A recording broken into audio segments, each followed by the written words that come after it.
Bulldozer চালানোর মতো পথ তো সে তৃণমূল সরকার করে দিয়েছে। যদি দুর্নীতি না করতো তাহলে বুলডোজার চলতো না। আজকে যদি বেআইনি ঘরগুলো করা হয়েছে তা যদি ভাঙতে হয়, সেই বাড়ি বিল্ডিং যদি ভাঙতে হয় তাহলে বুলডোজার প্রয়োজন লাগবে। কিন্তু যারা দুর্নীতির সঙ্গে থাকবে তাদেরকে কিন্তু আমরা প্রশ্রয় দেবো না, তাকে কিন্তু আমরা ছাড়বো না। তার তদন্ত মতন চলবে। যেমন আমি আজকে বললাম, জনগণের জন্য ভাবতে হবে, জনগণকে লাইন লাগাতে না হয়, জনগণকে ভুগতে না হয়, বারে বারে ফিরে যেতে না হয়। যে দলেই থাকুক, নানা রকম দলের লোক এখানে এমএলএ বা কাউন্সিলর চেয়ারম্যান হতেই পারেন, কিন্তু আমি যা দেখেছি এখন ভারতীয় জনতা পার্টির নেতৃত্বে যা সরকার আছে সেই সরকার সবাইকে নিয়ে কাজ করে। আপনি পেনশন উনি পান। আপনি বলুন আপনি বলুন আপনার কি নাম? ভুটানিয়া না হয়ে যাবে না। নাম্বারগুলো ফোন নাম্বারগুলো পরিচয় দরকারও ছিল। পরিচয় করার পর আমাদের অনেক সরকারি কর্মচারী ছিলেন, সরকারি দপ্তর তো, সেই সরকারি হিসাবে আমিও এসেছি।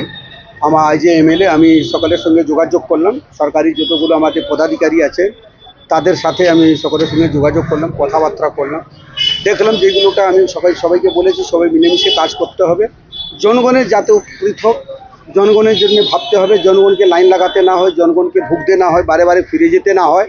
তাই সবাইকে আর কোনো দিন কোনো কালার দেখে যাতে কাজ না, সবাইকে মিলেমিশে কাজ করতে হবে, উন্নয়ন পথে হাঁটতে হবে।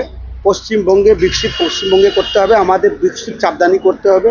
চাপদানি উন্নয়নের জন্য, চাপদানি বিকশিত করার জন্য, চাপদানি ছেলে মেয়েদের শিক্ষা চাকরি শিল্পর জন্যে আমরা সবাই আজকে এইটা আমি সবাইকে বললাম কি সবাই মিলেমিশে কাজ করবে, জনগণের জন্য সবাইকে সাথে থাকতে হবে। যে দলেই থাকুক, নানা রকম দলের লোক এখানে এমএলএ বা কাউন্সিলর চেয়ারম্যান হতেই পারেন, কিন্তু আমি যা দেখেছি এখন ভারতীয় জনতা পার্টির নেতৃত্বে যা সরকার আছে সেই সরকার সবাইকে নিয়ে কাজ করে। তাই আমি বলেছি শুভেন্দু অধিকারীজির বার্তা, জনগণের কাছে কাজ করতে হবে, জনগণের কাছে আমাদের ভালো বার্তা দিতে হবে। কিন্তু যারা দুর্নীতির সঙ্গে থাকবে তাদেরকে কিন্তু আমরা প্রশ্রয় দেবো না, তাকে কিন্তু আমরা ছাড়বো না। তার তদন্ত মতন চলবে। যেমন আমি আজকেও বললাম কি কিছু ডিপার্ট আছে সেখানে আমাকে বসতে হবে, তাদের কাছে আমাকে যেতে হবে, সে তাদের হিসাব কিতাব তাদের তদন্ত সেগুলো করে। আজকে পরিচয় হলো, সকলের মুখ মিষ্টি করানো, ভালো লাগলো। পথ দরকার, এবার সবাই কাজ করবেন আজ থেকে, সেটা আমি বললাম।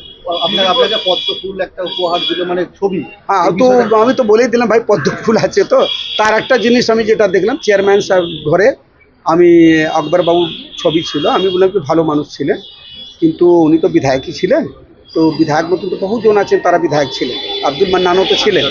তো ওনার বলেছি সেই আমাদের চেয়ারম্যান সাহেবের পিছনে আমাদের প্রাইম মিনিস্টার নরেন্দ্র মোদীজির ছবি আর আমাদের সিএম সাহেবের শুভেন্দু অধিকারীজির ছবি কালকে আমি পাঠাবো, দরকার হলে আমি এসে এখানে লাগিয়ে যাব। কারণ কি ওইটাও দেখুন আমাদের যে সরকার, তো সরকারি জিনিসটা থাকবে। দেখলেন ধুলো ভর্তি, ফাইল উল্টানো, চেয়ার ফাইলের উপরে কি বলবেন? দেখুন ও তো পুরো অবস্থা খারাপ, একদম মনে হচ্ছিল কি পৌরসভা বন্ধ। পৌরসভা থেকে যদি পরিষেবা হতো তাহলে পৌরসভা পরিস্থিতি এরকম থাকতো না। হাল পুরো বেহাল, একদমই বেহাল। অনেকগুলো যারা অফিসাররা টেবিলে আছেন তাদের কম্পিউটার কিন্তু বন্ধ, চলছেই না। তাদেরকে প্রশ্ন করলে তার উত্তর নেই। যাই হোক, সেটা কিন্তু ঠিক করতেই হবে, ঠিক না হলে কিন্তু ছাড় নেই।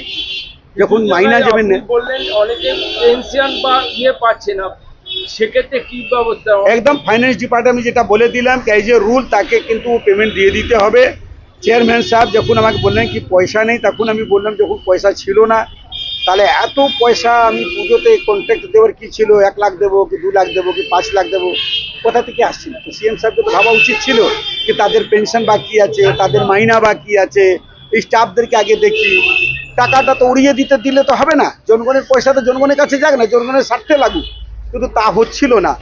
কিন্তু সেটা এবার হবে। আমি বলে দিয়েছি যা পরিস্থিতি আমি দেখেছি, যদি ঠিক করে তদন্ত হয় 20-22টা বিল্ডিং বুলডোজার চালাতে হবে, পরিস্থিতি তাই আছে। তাহলে কি বুলডোজার কি এর মতো কি এখানেও ওয়েস্ট বেঙ্গলে? দেখুন পরিষ্কার কথা একটা বলছে, বুলডোজার চালানোর মতো পথ তো সে তৃণমূল সরকার করে দিয়েছে। যদি দুর্নীতি না করতো তাহলে বুলডোজার চলতো না।